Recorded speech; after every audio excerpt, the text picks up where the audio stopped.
Hi everyone, welcome to another episode of Simple Summer Naturals. Today we're going to be talking about acid reflux disease. Do you have any trouble regurgitating food or feeling a sour taste in your mouth, having a lump at your throat, or just having generalized burning or chest pain? Well, if you do, you want to stick around because I'm going to be talking about some natural ways to resolve acid reflux disease. First tip is probably the easiest one out of all of these, is chewing your food. Now, mind you, we all think that we chew our food, but we generally don't chew it enough to help our stomach in the process of digestion. So our mouth has some digestive enzymes, really things that are actually helping to break down the food. Not just chewing, but the longer the food is in our mouth, is the more that the starches will be broken down. And the more that the starches are broken down, the less work the stomach has to do. So if you're going to chew your food for 5 seconds, probably as soon as it comes into your mouth, you swallow it, you're putting more stress on your stomach. And of course, if the stomach is stressed out, then it's going to be producing a lot of acid, it's going to be working a lot more, and it's likely to bring the food back up into your esophagus and also into your mouth. So the best way to chew your food, of course, everybody should know, but it's about around about 14 seconds.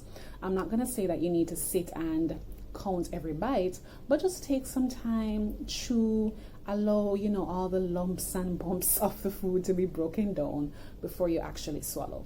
You're going to take a little bit longer, but you'll actually feel more satisfied and your stomach will be put under less stress.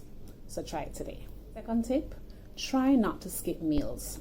So I know a lot of us, are busy working. Sometimes we just forget to eat, or sometimes we're really just not hungry. But what tends to happen when you leave your stomach empty for about 4, 5, 6 hours is that the acid in the stomach is still going to be there. And the more that you're not eating is the more the stomach is like, hey, what's going on? We need some food here. And the response to that is to produce more acid. So once that acid is there moving around a lot, the next time you eat, you might find that the acid tends to go up and you start to have that burning sensation. Now, I understand that, we want to eat when we're hungry, but if it's even to have like a small snack, like a half an apple or a small banana or a handful of nuts, just to keep the stomach at a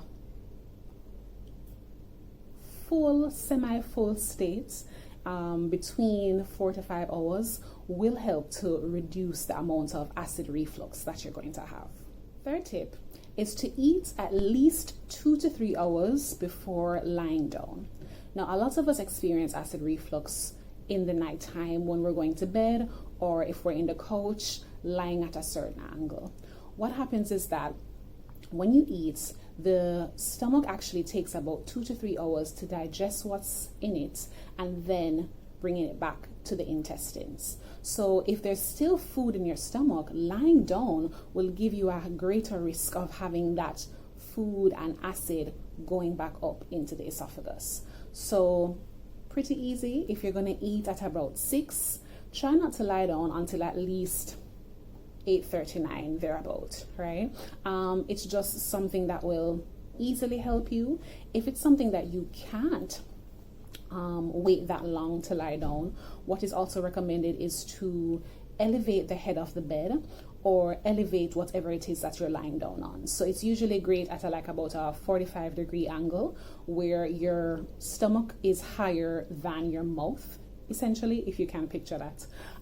It's to prevent the food from going back up. So try that out tonight. Hope that works for you. The fourth tip is about the foods that you should avoid. These are the foods that tend to increase the stomach acid and sometimes increases the relaxation of that muscle in between the stomach and the esophagus. So basically, I'm going to try to put a picture right here. What happens is that you're having the esophagus going down from the mouth and then it goes into the stomach. But between that tube and the stomach is a small little muscle that should close at the time that you're having the meal or at the time that you've eaten, right?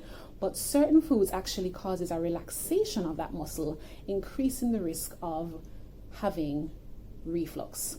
Some foods that cause that are like fatty foods, so anything that is fried, anything that has pretty much bad fats in there, like junk food, fries, fried chicken, everything that we pretty much love can cause that relaxation, as well as alcohol.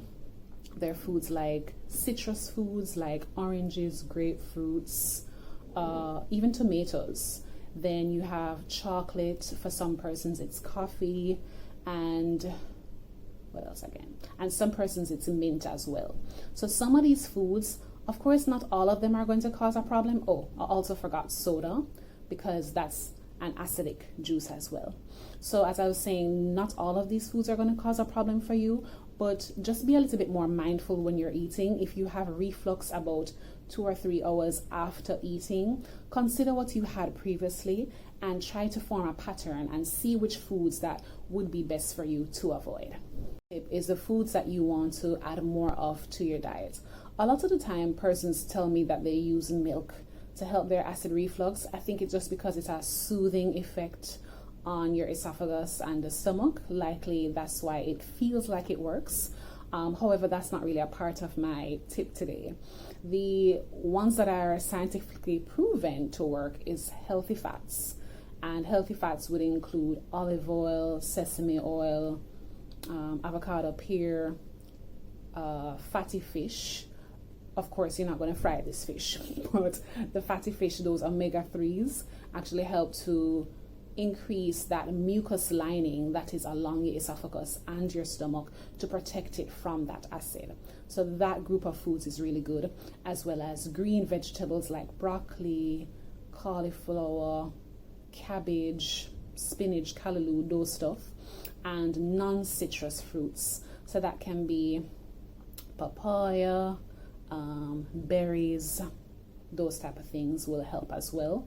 And of course ginger. If you ever hear that you have a stomach problem or you feel bad in your stomach, drink ginger tea. It actually works. So you can do that as well, and it should help. The last thing that I want to talk about is reducing stress.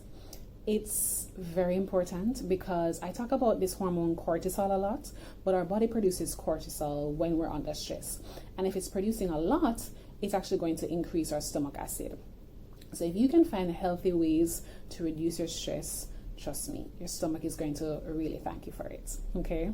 Now, there are lots of things over the counter that can be given to you, and there are also things that your doctor can prescribe, but it just so happens that these things are not curative, right? So what your doctor is going to prescribe is not actually going to cure you, but it's just going to reduce your symptoms. So if you've gone on your 2-week course or you have been on these tablets for months, then you're going to want to try to do something in the natural route as well. You don't have to stop these medication, but try something that can change your lifestyle and help your stomach along the way.